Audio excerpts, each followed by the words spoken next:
Hello students, good morning बेटा। आप सभी का एक बार फिर से स्वागत है आपके अपने यूट्यूब चैनल एस्कोसेले एजुकेशन में। और बेटा आज हम कर रहे हैं 4th क्लास की हिंदी का 6ठा चैप्टर पानी तेरी अजब कहानी। तो बेटा हमने ये कविता पढ़ ली है और अब कर रहे हैं इसके क्वेश्चन आंसर।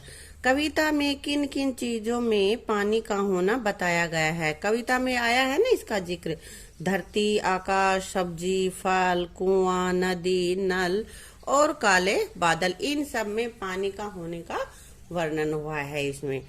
अगला है पानी से के क्या क्या उपयोग कविता में बताई हैं। वैसे तो बहुत सारे हैं लेकिन जो कविता में बताई हैं वो हमें लिखने हैं, जैसे खाना पकाना, सिंचाई करना, शरीर की सफाई करना, भोजन पचना आदि। कुछ और भी है वो आपको यहाँ लिख देने हैं, ठीक है। पानी को व्यर्थ क्यों नहीं बहाना चाहिए, क्योंकि पानी के बिना जीवन संभव नहीं है। पानी बहुत आवश्यक है, पानी के बिना हमारा जीवन सब कुछ सुनसान हो जाएगा, इसलिए पानी को व्यर्थ नहीं बहाना चाहिए। बूढ़ी नानी पानी के विषय में क्या कहती है, अपने शब्दों में लिखो।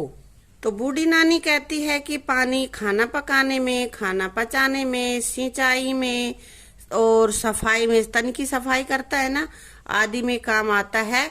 अतः इसके बिना जीवों का जीवन ही संभव नहीं है, कि पानी ही जीवों का जीवन है, यह नानी हमें बता रही है इस कविता में। यदि घर में एक दिन पानी नहीं आए तो इसका आपकी दिनचर्या पर क्या प्रभाव पड़ेगा। क्या पड़ेगा भाई, पानी नहीं होगा तो हमारी सफाई नहीं होगी, घर की सफाई नहीं होगी, शरीर की सफाई नहीं होगी, खाना नहीं बनेगा। पानी के बिना हम प्यासे मर जाएंगे। एक दिन अगर पानी नहीं आएगा तो बहुत सारा हमारा सारा काम ही ठप हो जाएगा, है ना। आपने सुना होगा कि नदियों, तालाबों और पोखरों का जल दूषित होता जा रहा है। इस जल दूषित होने के क्या कारण है। तो बेटा एक तो यह है कि उद्योगों के जो कचरा है उसको नदी व समुद्र में डाला जाना। दूसरा अपने पास है प्रदूषित जल को, जो शहरों के गंदे नालों का वो पानी है उसको नदियों में डाल देना। ये जो अपना कचरा है उसका गलत निपटारा होना, यानी कि जो कचरा है उसको पानी में हम बहा देते हैं, जैसे गंगा में या कहीं भी, तो वो पानी हमारा दूषित हो जाता है। और पोखरों यानी कि जोड़ों का पानी कैसे गंदा होता है, पशुओं को उसी पानी में नहला देना या वहीं पे कपड़े धो लेना, तो इससे वो पानी दूषित हो जाता है, ठीक है। पता लगाएं कि कौन कौन से उद्योग जल की सहायता से चलते हैं। किसमें जल की आवश्यकता होती है। तो बेटा डेयरी में, यानी कि दूध का काम जो है वो उसी से होगा ना, दूध की चीजें बनाना है उसमें पानी की जरूरत होती है। चीनी मिल में, कागज बनता है वहां पे। बिजली का जो उद्योग है, बिजली का निर्माण पानी से ही होता है ना। और निर्माण उद्योग यानी कि भवन वगैरह बिल्डिंग्स बनती हैं, उन सब के निर्माण में पानी की आवश्यकता होती है। अब आगे कह रहा है, नीचे जल से कुछ शब्द बनाए हैं, जैसे जलज, जल से उत्पन्न, कमल, जलद, जल देने वाला, बादल, यानी कि ज लगाया जल के आगे तो हो गया कमल और द लगाया तो हो गया बादल। इसी तरह से कह रहा है अंबु और नीर और पानी से भी तुम्हें शब्द बनाने हैं और जोड़ना है जय द धैर्य, ये अंबु नीर वारिद, ये यहाँ पे हमें करने हैं। ज से मतलब होता है किसी के पीछे ज लगाएंगे, इसका मतलब जल से उत्पन्न होने वाला। अंबुज, नीरज, वारिज, ज लिखना है बेटा यहाँ पे। तो ये क्या हो गया अपने पास, ये सब कमल, पानी से क्या उत्पन्न होता है, कमल है ना, तो ये सब कमल के पर्यायवाची हैं। इसी तरह से द लगाएंगे तो अंबु के द लगाया अंबुद, नीर के लगाया नीरद और वारी के द लगाया तो वारिद। और ये किसके पर्यायवाची होते हैं, बादल, बादल के पर्यायवाची हैं ये सारे। ये जल देने वाला होता है ना। और धर का मतलब धारण करने वाला, तो जल धारण करने वाला कौन है, अंबुधर, नीरधर, वारिधर। तो ये सब मेघ, पानी किसके पास होता है, बादलों के पास होता है, तो ये सब मेघ के, बादल के पर्यायवाची हैं। अब है धी मतलब जिसके पास हो, रखने वाला, अंबुधी, नीरधी, वारिधी, ये सब सागर के, समुद्र के पर्यायवाची हैं। तो इससे हमें देखो आसानी से काम हो गया ना। जय लगाएं इनके आगे तो ये कमल के पर्यायवाची बना लेते हैं, और अगर हम दै लगा देते हैं तो बादल के बन जाते हैं। अगर इनके पीछे हम धर लगा देते हैं तो ये मेघ के बन जाते हैं, और अगर हम ये यहाँ पे धी लगा देते हैं तो ये सागर के बन जाते हैं। ठीक है बेटा, ये मेघ और बादल एक ही हैं, तो ये सारे पर्यायवाची बादल और मेघ के ही हैं यहाँ पे। ठीक है, अब आगे अपने पास है होना पड़े ना पानी पानी। पंक्ति में पानी पानी होना एक मुहावरा है ना, और इसका अर्थ होता है शर्मिंदा होना।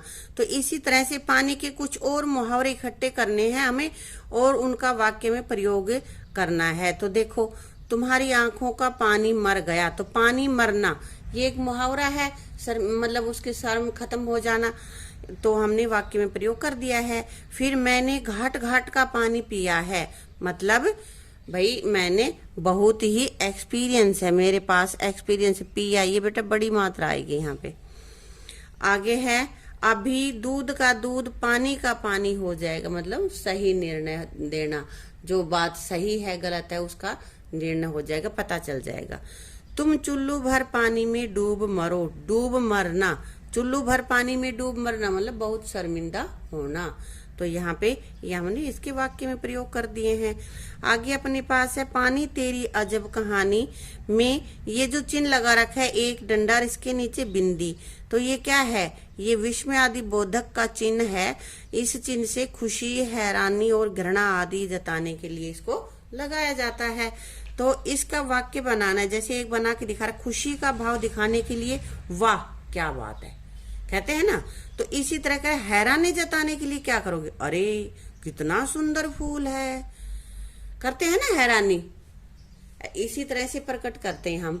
तो ये हमने लिख दिया है। अपने पास है दुख जताने के लिए, दुख जताने के लिए ओह तुम्हारे साथ बहुत बुरा हुआ, ऐसे बोलते हैं ना, ओह। ओह शब्द है ये दुख जताने के लिए होता है। आहा खुशी के लिए। घृणा के लिए छी कितनी बदबू आ रही है, छी तुम कितने गंदे हो, मतलब इस तरह का है ना।